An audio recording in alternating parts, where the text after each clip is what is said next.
Во изминативе денови сме сведоци на низ обвинувања адресирани на сметка на Агенцијата за храна и ветеринарство. Последниот случај се однесува на увезениот пијалок Ламар, за кој техничкиот заменик министер Љупчо Николовски ја обвини вашата институција дека пуштала во промет пијалок кој не е безбеден, односно кој директно атакува на здравјето на младите.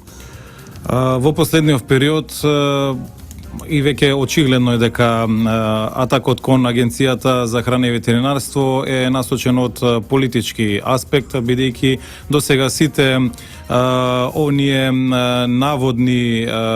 критични работи кои беа изнесени во јавноста во делот на работењето на Агенцијата за храна и ветеринарство не беа подкрепени со ниту еден релевантен доказ и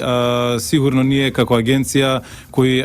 совесно се вршиме и професионално работата ги демантиравме во секој сегмент. Значи господинот Љупчо Николовски има единствена цел да манипулира со јавната свест и да ги искажува своите невистини и невистините на неговиот тим во делот на безбедноста на храната со цел, како што знаеме, да добијат некои ситни политички поени и да ја променат, да го променат она јавно мислење за функционирањето на системот на безбедност на храна во Република Македонија, со што во сите овие обиди му беа неуспешни, бидејќи ние докажавме и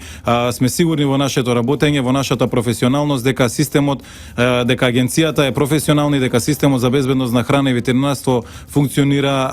на големи, на високи професионални рамки. Во делот на последното случување, како што наведовте со пијалокот Ламар, исто така тука ќе кажам дека нивната непрофесионалност, нивната нестручност на Љупчо Николовски и неговиот тим, бидејќи во неговиот тим не поседува ниту едно стручно лице од областа на безбедност на храната, ниту тој самиот знае што представува безбедност на храна, туку само ги лиферува, да кажам, информациите во етерот, во јавноста, непроверени, нестручни и повторно се најде во самата замка да се потврди како еден непрофесионалец, еден непознавач на оваа област, можам да кажам и човек кој е истакнат во редовите на СДСМ, кој претендира да го води земјоделието и безбедноста на храната, со тоа самиот се демантира во делот на она што можат како кадар да го испорачаат во идниот период, доколку они би можеле да раководат со овој сектор, и самите се докажуваат дека овие луѓе кои им се најдобрите луѓе кои можат да ги имаат во своите редови, дека земјоделието и дека безбедноста на храната би било на најниско можно ниво доколку тие можат да го раководат. Еве ќе објаснам накратко околу последното случување, последните обвинувања, да кажам, околу пијалокот Ламар, спорниот, наводно спорен само за него пијалок кој регуларно, значи, е увезен во Република Македонија. Тоа е еден пијалок каде што има во него 5% алкохол и концентрација на кофеин од 240 милиграми на литар, со тоа што според моменталните законски рамки и тој пијалок е одобрен, бидејќи нашите законски рамки, нашите закони и правилници се усогласени со оние на Европската унија. Она што тој го тврдеше спорно во кај овој пијалок е наводниот резултат кој е добиен од Институтот за јавно здравје, каде што убаво пишува дека концентрацијата на кофеин е 247 милиграми на литар, а според правилникот, кој е повторно ќе кажем усогласен со Европската унија, секоја пијала кој има над 150 милиграми кофеин на литар треба да биде означен со висока концентрација, со висока содржина на кофеин, што тоа беше на самиот пијалок направено, напишано, така да тука во овој пијалок нема ништо спорно,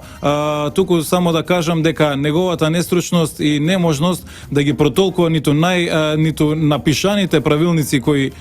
се во функција во Република Македонија, да може самиот да ги протолкува, кој секој граѓанин може да отвори, да прочита во самите правилници дека тоа јасно пишува во делот на дозволените, кои се дозволени супстанции, кои се максималните количини, тоест како треба да се означат истите. За него да го направи случајот уште по, да кажам, по актуелен, наводно посочи на она концентрација на алкохол и на и на кофеин во самиот производ. Тука би сакал еве да појаснам што представува таа комбинација, бидејќи истиот се држи до она мислење на самиот резултат, каде што е наведено дека дека концентрацијата на алкохол и на кофеин не е добра за здравието на луѓето. Само за споредба, едно 5% алкохол во 250 милилитри значи шише не представува никаков проблем, бидејќи народот кај нас може да испие и пие, значи пијалаци кои содржат 40 и 50% алкохол во многу поголеми количини. Традиционално, да, знаеме дека ние на мезена салата во друштво можеме и многу да испиеме многу појаки пијалаци алкохолни, а додека концентрацијата само за споредба на кофеин би кажал дека тоа е 1,5 шолја на кафе содржина на кофеин. Значи оваа концентрација која ја содржи самиот пијалок не представува никаков ризик по здравието.